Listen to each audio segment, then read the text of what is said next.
Budget phones are getting more sleek and tougher, and the Redmi 15C is Xiaomi's answer to people who want a big battery, decent performance, and a clean design without breaking the bank. But the big question is this Redmi 15C a worthy upgrade?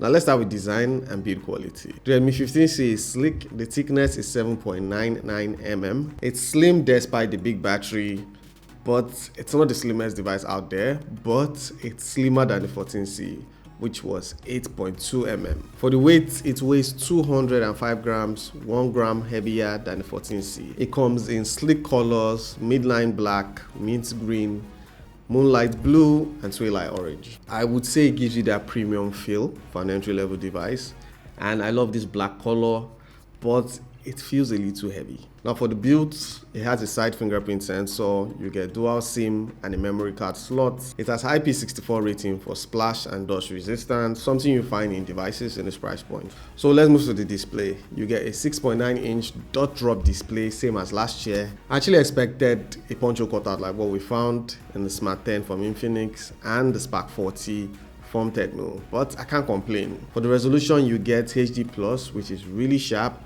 For brightness, you get 660 nits, which is typical, and peak brightness of 810 nits. For the refresh rate, you get 120 Hz, which is the same as last year. It's smooth and very fluid. You get low blue light and flicker free, which is good for your eyes. Overall, I would say the display is really good. I can't really complain. If I have to, I would say the drop notch display, but to be fair, Samsung did the same thing for the A26, and the A26 is a more pricier device than this.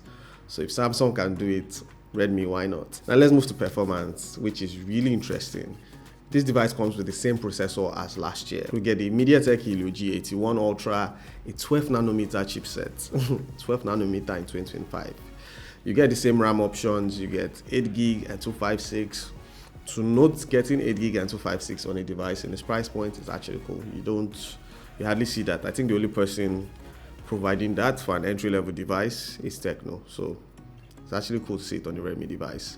There's expandable storage. You can use up to 1 terabyte of micro SD. If you want to do RAM expansion, you can go from 8 gig to 16 gig. You can play PUBG and COD on this device, but on low settings and low graphics. But overall, it's smooth and it doesn't lag. Multitasking is also a breeze. The 8 gig RAM and the octa-core processor actually handles multitasking fluidly. It's not the smoothest. You should know that for the price point, but it's actually smooth. Now let's move to battery, which is the best part about this device. You get a monster 6000 mAh battery that can last you a day or two, depending on how you use it. For example, I ran this phone for like 2 days or more. I got 49 hours off this device, it's mind-blowing. Now, charging too is exciting for this device. You get a 33 watts fast charger that can top up your battery very fast. Now, most devices in this price point comes with 18 watts, so it's actually cool to see a device that comes with 33 watts. So I was supposed to do a charging test before making this video, but I'm still going to do the charging test and share below so you guys can see how long it takes to charge from 0 to at least 50%.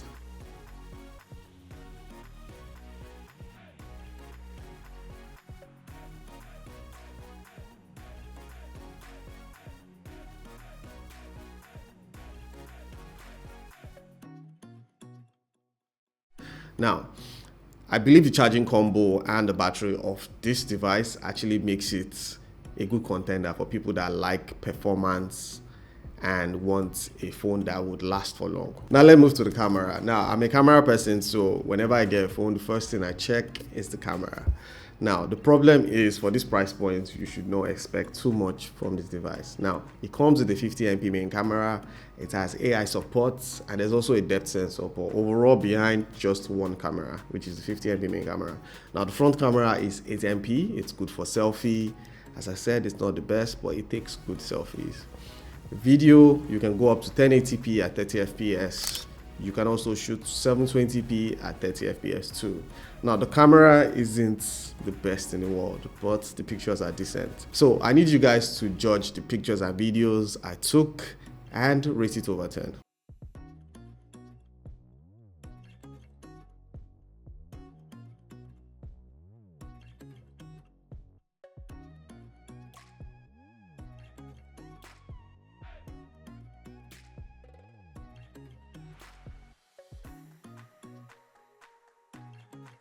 Now let's move to software.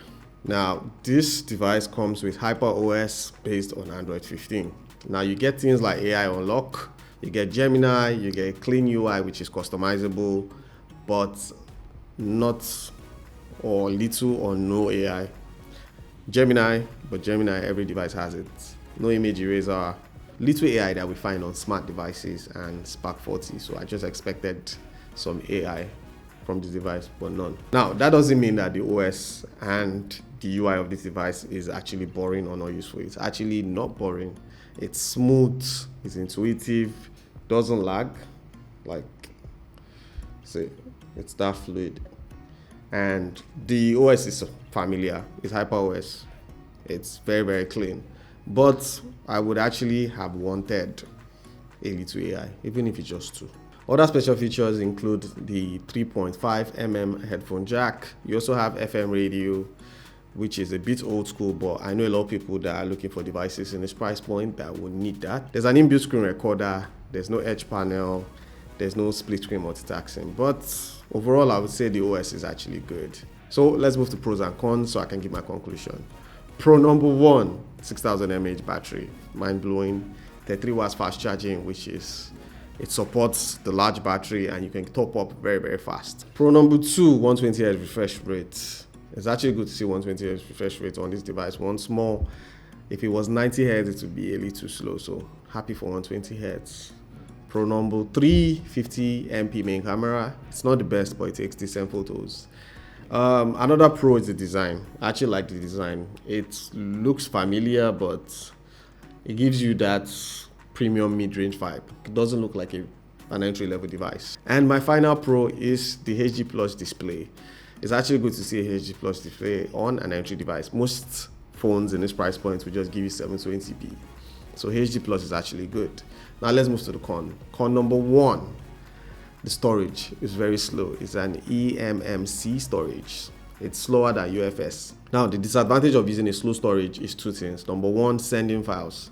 It will go in slow. Number 2, when you try things like exporting or you're sharing files, it will be very, very, very slow. But overall, it's not a bad thing. Now, my last con is the chipset. I didn't expect the same chipset as last year. At the same time, I did not expect the fact that we will get a chipset of Antutu score of 281K. We need something higher, especially in 2025, because there are new apps, there are new things you want to use your phone for. With that, you can actually use this phone for certain things because it will slow it down. So the big question, is it value for money and is it a worthy upgrade? I would say yes and no. Yes for the battery and the 33 watts fast charging and the new design. No for the same chipset, the fact the device is a little heavier, and the fact that it still uses a U-notch. But still on if it's value for money, I would say it's value for money. For the price, you're getting a lot of things. There are a lot of cons, but at the same time, there are a lot of pros. Would I advise someone to buy this? I would say yes. I think overall, they got a lot of things right. From the speakers, I forgot to mention, they are mono speakers. From the speakers, they are loud and clear. From the display to the battery, I've said a lot. Even the gaming is not that bad for the price point, but it could be better. So overall, I think it's a good device and I think it's value for money. But if you have the 14C, I would say wait a little longer. No need to upgrade. If you're looking for a budget phone to buy, this is a good device to buy. Anyways, like, share, and don't forget to subscribe, guys. Help build the community. Let's have a conversation in the comment. Let's talk about this device and what you think about the pictures and my overall review. And I'll see you guys in the next one.